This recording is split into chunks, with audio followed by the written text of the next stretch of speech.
morning, everyone. I want to thank the City of Raleigh for inviting me to kind of give you a little bit of a summary of the research that we've been internally funding that has been focused on two cities in the United States. One of them is the City of Raleigh, and it's specifically focused on being able to model the microscale weather in an urban environment and consider it with respect to its implications and opportunities for future-proofing your city with respect to resiliency.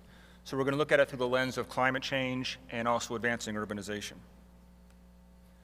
So I think we understand the basic challenges of climate change, of course, and one of the big things that always rise up are flood risks, and that's appropriate.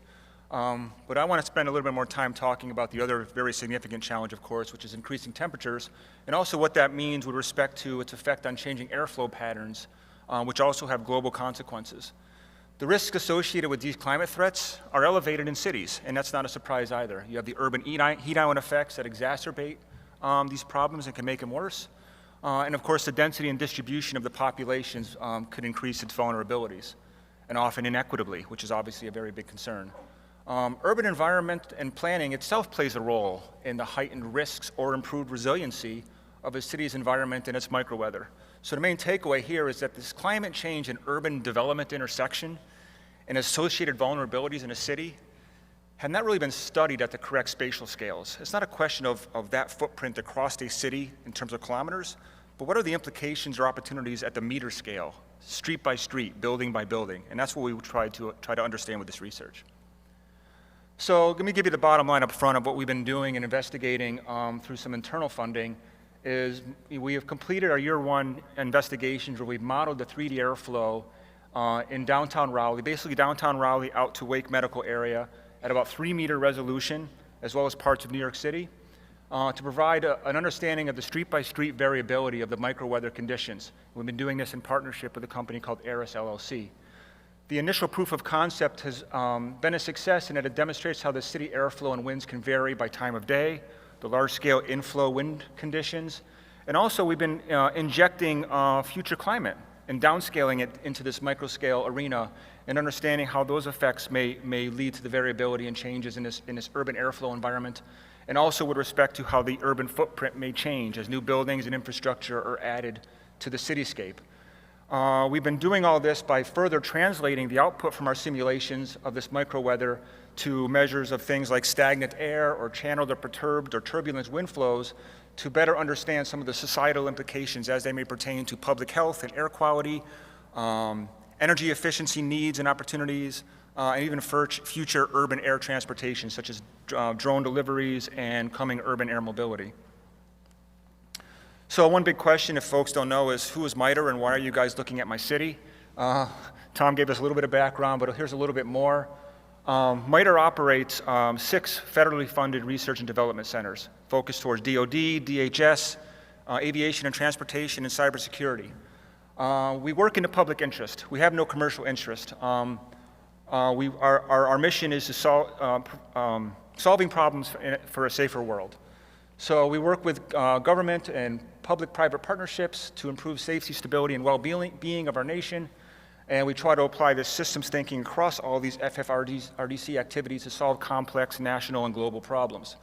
We're a large company, 9,000 employees, 65 locations, 2 main locations in Virginia, where I'm stationed, and Bedford, Massachusetts. So we want to try to solve hard problems, and we want to try to step out with our internal research program to tackle things that can kind of look ahead a little bit and hopefully bring the rest of the society along for the ride. So what have we been doing for this particular problem? What has been our approach to investigate the combined risk in the urban center? So our phase 1 proof of concept work has been to utilize a fast-time large eddy simulation model to simulate that urban microscale airflow in 2 cities. The animation here is actually the airflow with a southeast wind coming into the South Bronx area of New York City at 3 meters resolution. And again, of course, our other city is Raleigh, North Carolina. We're also trying to understand and execute this model, how it may represent today, but also how it may represent a future state like in 2050, which is accountable for our changing climate, but also the additional build out and development in both of these cities that we've included in our proof of concept. The images on the bottom are tough to see, but we have Raleigh's 2020 3D building footprint, and then we have a representation of 2050 where we've added some buildings with the help of the City of Raleigh. We've added some of our own, and City of Raleigh has appropriately slapped my hand, saying, no, you can't put a building there. We've corrected that, but as a proof of concept, we have that altered state so we can compare and contrast now versus the future. And then we look at it through the lens of consideration for implications of this environment for different societal perspectives. So again, increased airflow and turbulence may have implications for urban air aviation transportation. Air stagnation may have consequences for heat stress vulnerability and air quality. And channeled flows could provide opportunities for some passive cooling considerations for future energy efficiency opportunities. So why microscale winds? Well, that's the hammer we have right now. We are going to be doing temperature this year. But we started there because it actually is an interesting perspective to consider how it may affect the future city's ability to travel, stay healthy, stay safe, stay cool, stay competitive, and be future-proof for these different types of societal perspectives. One of the primary enabling technology that we're using to execute this technology is this large eddy scale atmospheric physics model known as Jules. The acronym is kind of spelled out there in the title. It's a first principles model. It's solving the states of the atmosphere. So as you can see in the bottom right, that's a simulation of Raleigh. The downtown area is on the left, Wake Medical is off to the right. And just like you'd experience at 2 p.m. in the afternoon in the summer, you have gusts of winds that come, that go. That's the true state of the atmosphere, and this model can simulate that. This is not a conventional computational fluid dynamics model. It's an atmospheric physics model that's trying to resolve the lower layer atmosphere in an urban environment. It's been extensively validated, and its code is embedded in a GPU-accelerated environment. So this class of model can now be run in super fast time. This model, years ago would take weeks and weeks to execute some of these runs. Now we can run them in an order of hour, and we completed 96 runs for this initial analysis. So here are some of the initial sample results. This is part of Raleigh focused on the downtown area. I apologize for canting it on its side a little bit, but downtown area is on the left. There's 12 runs here. The 6 on the left are for a northwest wind regime coming into the city. The far left column is for 2020 buildings. The top panel is for 2020 climate. And then as you move down, you get into 2050 climate with a couple different instantiations of how the climate models may consider that future state. Some a little bit more pessimistic, some a little bit more optimistic. And then the second most column is the northwest wind, but now with the 2050 building footprint. A couple things I've highlighted here is on the 2020 column on the left side, you don't see much of an influence here. This is overnight winds, which you have a kind of a subdued boundary layer. The winds are generally calmer at this point. But as you get into 2050, you see that area of white, which is the calmest of winds, kind of increase and spread out. That's that kind of shadow effect from increased development in the downtown area, feeding into some of the areas, downstream of that area, and there could be some implications for that. The 6 panels on the right are with a west wind, and you can see that shadow area gets shifted. It's very closely related to the inflow regime and the environment that is feeding into this microscale environment. The third column from the right is just a change from climate. The buildings are held the same. And what we have seen when we've done our first pass at downscaling the climate models is it tends to add a local acceleration in the urban environment. It actually speeds up the winds in certain areas. And we're going to see how that effect may change when we explicitly start to model the temperatures as well in 2022. And you can see some of that I've circled here. So, but to get a better understanding of this, we actually wanted to dive even closer and look at very discrete locations spread out across these two cities. New York City on the left is our study area, our study domain for Raleigh on the right. For Raleigh, we isolated 19 specific locations, which were a mix of buildings, parks, and playgrounds, and bus stops and bus stations. Again, just to kind of look at it from different perspectives of energy efficiency for buildings, public health for folks having to be outside at some of these locations in the city, and even some air transportation considerations. So here's a quick example. This is one bus stop that I believe is highlighted at the corner of MLK Boulevard and Southeast Street, which is a little bit kind of southeast of downtown. Again, my 12 runs here focus on just that bus stop location, which is the box in each of those panels. The left side is when I have a northwest wind, which is driving that shadow of calmed winds away from the city and down to this area. The 2020 regime on the far left shows, in terms of my air stagnation metric that we derived from the microscale wind conditions, it's relatively the same now versus future climate. The second column shows a decidedly different response. It shows that the air stagnation horizontally in 3D near the surface becomes much more pronounced, and that's specifically related to the increased building development in the downtown area, increasing that shadow footprint into other parts of the city. And this is how we can start to talk about microscale weather in terms of a connected community and equity.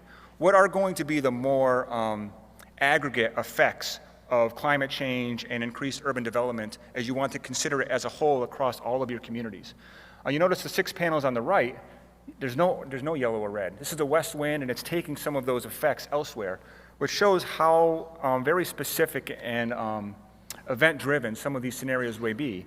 But that we shouldn't be daunted by that. With this type of model and technology, we can actually run all of these types of scenarios and understand the sensitivity for these types of events and these types of locations for different types of implications that we want to assess them for.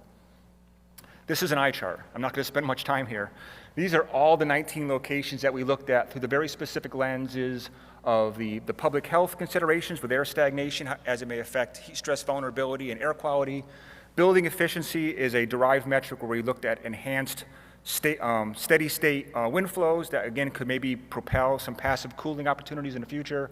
And then the far right is urban air transportation, where we derived turbulence metrics to understand that these future changes in climate or urbanization may further perturb the environment, which may pose challenges for safety and efficiency of future flying taxis, urban air mobility, and drone services. So we have 4 columns, the baseline of 2020, and then trying to understand how those states may change in 4 basic buckets. To simplify it, I just pulled out those locations where there was a change from the baseline. And then we tracked that change in terms of whether it was potentially improved or potentially degraded, and if it was related specifically to climate change, urbanization or increased development, or both. And you see some of these situations. The top one is that bus stop that I pointed out with the additional buildings. It was potentially degraded with respect to maybe public health considerations. Some of the buildings downtown, for instance, the Center for Performance Arts, it actually goes down a little bit in terms of the reduction of airflow across that building due to climate, and it's exacerbated by additional build-out in that area in 2050, and so on and so forth. So this is a way for us to get an understanding of, and you can mix and match and do some what-if types of contemplations here and try to understand what the total considerations may be across these implication areas. So I hope it's evident, but let me kind of sum up why should cities care about this, and what are some of the key takeaways from this research. There obviously are some very complex interactions between climate change and infrastructure, and it may create very localized societal impacts. Airflow and temperature can vary significantly at very small scales at the city, with these consequences for health, equity, resiliency, and prosperity.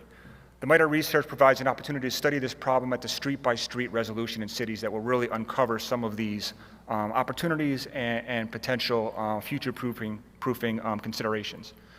Beyond planning opportunities, you can even consider how you could leverage this research to tailor some of these health condition warnings as a city's breathability and health stress vulnerability and threats may vary neighborhood by neighborhood, time of day, and for different wind regimes. And you can study that ahead of time and see what you may learn and use as some proactive guidance going forward. And we offer involvement and partnership in some of this novel intra-city environmental modeling and planning, which can drive innovation, enhance community benefits, and equity. So that was our proof of concept. MITRE has graciously continued to fund me and my team through 2022 for this work, which continues. We're going to be bringing in more improved climate model data, more ensembles, more bias corrections. We're going to be modeling the urban microscale temperature along with the 3D winds for Raleigh and New York to start. We're also translating it directly into biometeorological metrics like universal thermal comfort indices for heat stress, some wet bulb global temperatures to get better understandings of what the derived heat stress vulnerability may be for some of these results. We're adding in accountability for urban land use. The image on the top center is actually the land use for the New York area, where you can get short grass, trees, conifers versus deciduous, leafed out versus winter leafless. We can do all those situations. And we've actually completed a quick run for Raleigh up in the top right, which has some of that land use in there. Bottom left, for instance, you can actually see the differences for the Raleigh Country Club golf course, where you can see the short grass fairways channel the winds and the trees lining the fairways blocking the winds, and so on and so forth. So that's going to be a much more realistic situation and scenario for representing the city. We hope to work more closely with the city of Raleigh itself and focus some what-if scenarios with Raleigh. We've talked some with the Sustainability Office about focusing on the New Bern BRT corridor between downtown and Wake Med, and considering different instantiations of build-out, road width, trees, some of the land use types considerations, even building type we can start to consider, and see what may be the implications and ramifications, not just for that corridor, but in and amongst the areas upstream and downstream for different types of wind regimes and scenarios. And then finally, we're going to be trying to model a few more cities, either inside North Carolina or in other parts of the country. So if we have the right use case and we're open for suggestions, we're going to be targeting this towards some specific types of applications. So being mindful of time, I'm going to, let's see. I guess I'll stop there. Thanks for your attention, and again, thanks for the invitation. I appreciate your time. I don't know, Tom, if we have any time for questions, or maybe I can catch. Do we have any questions? We do have time for a question or two. If you don't mind stepping up to the microphone right here. We have an online audience, so the microphones help our people streaming online to hear the questions. Right in front of you. Right here, the microphone stand. Well, yes. Looking at the biometeorological metrics there, are you going to be able to cross-reference that in the future once you have more data with, say, like airborne pathogens? Because obviously in the age of COVID and other airborne diseases, that would be a very important information. Yeah, no, that's a great question, and it speaks, so let me just say this, the model has its lineage in dispersion modeling, where you have an agent in the air that it's trying to track. It's been used typically for some chem bio, radiological type things, but the math and application is basically the same. So the agent being a vector-borne disease or something like that is certainly extensible and an opportunity. Great question.